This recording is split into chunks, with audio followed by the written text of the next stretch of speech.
Right, in case you don't know me, my name is James McPherson, and I'm a health and safety specialist, and but we're also human performance specialists. So what that is like human behaviours. It actually comes from oil and gas and aviation.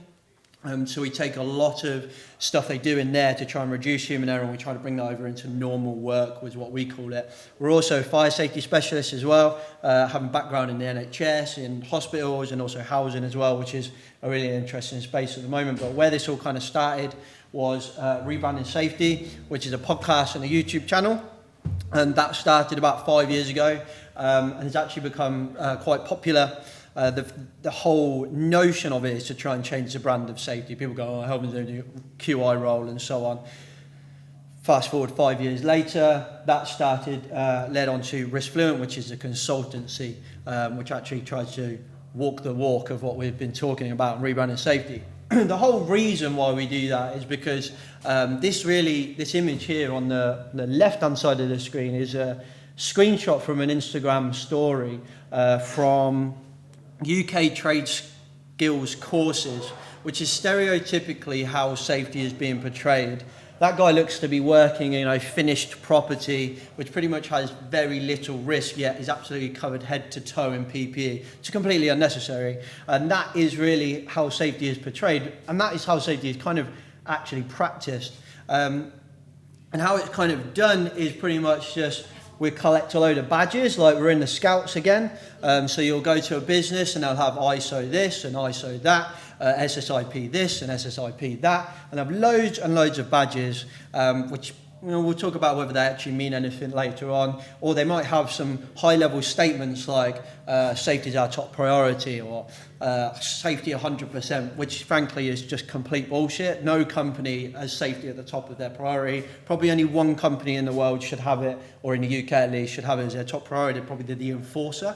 Other than that, really everyone else is a balancing act between all of your risks. And then the next one is lots and lots of paperwork, which is the clipboard on the left-hand side of the screen. And that's pretty much how safety has been done for a very long time. That creates a knock-on perception. These are some screenshots from a Facebook post where you can see on the far end side of the screen, it's a post of somebody complaining about the amount of PPE they have to wear in summertime. This was not actually in the heat wave we had in 2022. This was actually a couple of years ago. And these are just two examples of the comments that were in there. One says, F something, health and safety. You can work out what that's trying to say itself. The image, you can't really see because it's quite small, but it's actually a definite poor job of scaffolding underneath. And then someone actually says we get more done without health and safety, which I think is quite an interesting insight into like this trade-off between safety is naturally slower, more focused, and that means you're not quick, you're not efficient, you're not making money. And this is a hard balance, hence why we say safety first and things like that don't really make sense. Unfortunately, there's a really knock-on trade-off to this, and the result of that is in 2021 to 2022, 123 people died at work, and that is the names of all of those people that died in that year. I've been looking at a figure similar to that for the last 10 years, because over the last decade in the UK, it's been the same. It's been about 130 to 140 every single year. So actually that year, 123 people, the safety professional will say that's good. That's an improvement, which is actually really hard to see. There's actually a father and son in there.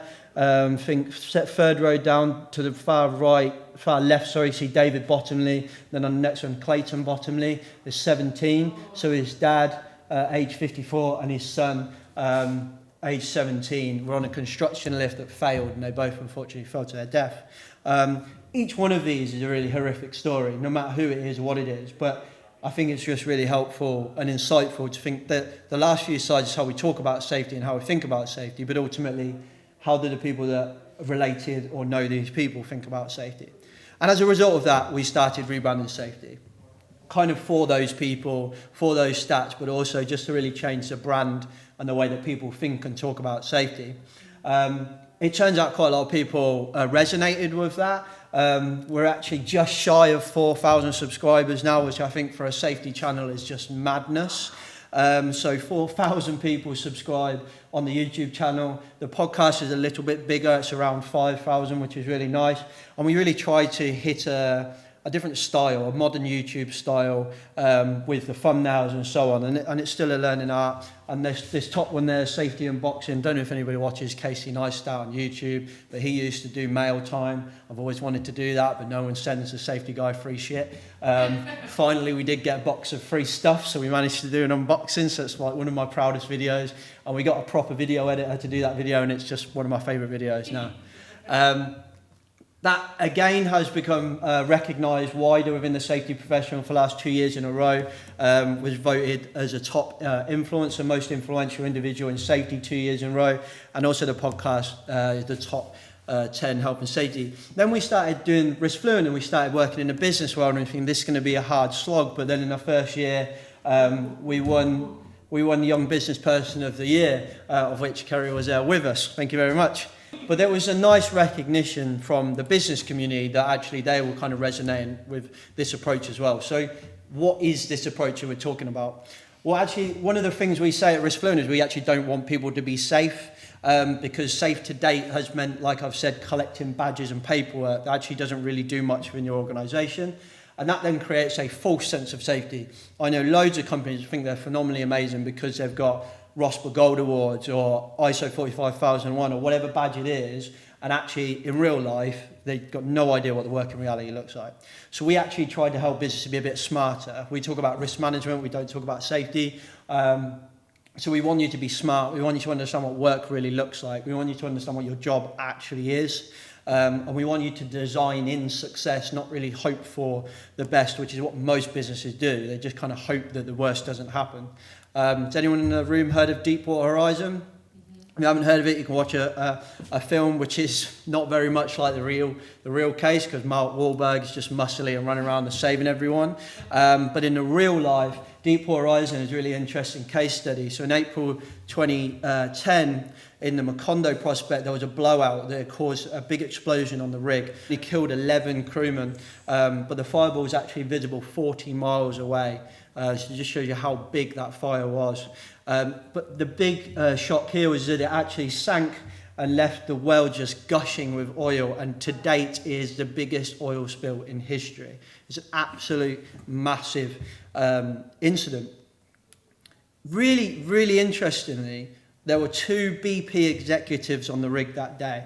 So if you don't know how rigs work, essentially BP, Shell, they own the right to drill in that spot, and they'll kind of subcontract out the people that run the rig. Very similar to construction in the UK now. So a lot of it is subcontracted. So BP were actually on the rig that day, 2 senior execs. Let's have a guess. Hands up who they think they were on that rig because they were assessing production rates. Anyone think they were on there going for production rates? Yep, we're going for one there. Or maybe they were doing a leadership tour. Anyone think they were going around to do a leadership tour? Maybe. Sorting out an ongoing issue. Maybe there because there was a big problem. No. What about, do you think they were on site presenting a safety award? 1 vote for safety award. That is what they were on site to do. They were on site to celebrate that this rig was the safest rig that they had, and that it had gone a number of years without what's called an LTI, lost time incident. And on that day it blew up. You couldn't have asked for a better case study for me to say that how you're measuring safety doesn't work. Unfortunately, people don't really listen. Off the back of that, there's some great academia, some great science have come up with a phrase called workers imagine, workers done. So what that means is typically your managing director, your board level have a perception of work that is typically very far from the reality. We use the iceberg a lot of the time. Managing directors see a bit of work, so they see what work looks like a little bit, and not just for small businesses or big businesses as well. Boardrooms will see a bit of the iceberg, which is work. They'll also be influenced by the clouds and the seagulls and all of this stuff, the weather on the outside of the ocean. Obviously, this is a metaphor. If you're not getting it, work it out. Then the middle management see a little bit of both. They're probably in what I think one of the toughest positions, because they're trying to deal with both worlds. They see a bit of the weather on top. They see a little bit of what the management sees, that top end iceberg, and they see a little bit of below the water as well. You can see a little bit of reality, of work in reality. And we call that work as observed or demonstrated, because typically when that that manager is on the shop floor, the work they see is still not reality. So if anyone's been in a work environment where they've said, oh, the boss is coming around tomorrow, make sure you clean up, or we're getting an audit tomorrow, make sure we clean up. If you do clean up, you're actually contributing to exactly what happened with BP. You're creating a false sense of work. And then there's work as done, the murky, volatile underwater that no one really sees. And this actually happens in the smallest of business. We always think this is, this BP because they're massive. This actually happened with a client of ours just as we onboarded them. They had no idea that one of their employees was not wearing their steel toe caps because they didn't find them uncomfortable. We found this out because that employee unfortunately slipped on the ice and broke his ankle. Now, I don't think the steel toe caps would have actually helped him not slip because, contrary to popular belief, they're not actually very grippy, the safety boots. But it was interesting that we found that out and the MD had no idea. So there you go, workers don't work as imagined. Another medium-sized business we did some work with, probably large to be fair, had no idea that employees were required to bring in their own tools to build some of the biggest JCB competitor style equipment. Had no idea that these people would bring their own drills in and stuff, and that the company didn't provide that. When we told him, he was like, what? No, we give them our own tools. And then the manager went, no, they've always brought in their own. This happens in every single organisation. It doesn't matter how big you are, how small you are, you will not have a true reflection of reality. So human error exists within all of that. And we typically say, remember that old saying, I think it was from, can't remember that really good boxer, but anyway, he says everyone's got a plan until they get punched in the face. Same thing. Every company's got a risk assessment until you turn up on the job. So particularly these kind of trade-based engineering type roles. So what can we kind of do about that? Learn about work in reality. Get on the shop floor, get off your bums, get out of the office, get out of the meetings, go and understand what work looks like. Try and build a good relationship with your employees. Try and understand the pressures and the things that are influencing them. When we do exercises like that, we can take a simple error, like a forklift truck driving pallets, carrying a pallet and dropping it. That's what this was for, and these were all the things that we found out that might be contributing to that. All we did was ask a room of people, give us one thing at a time, and we keep going until everyone's rang out something. That essentially is the context. That's all the things that could contribute to an incident happening.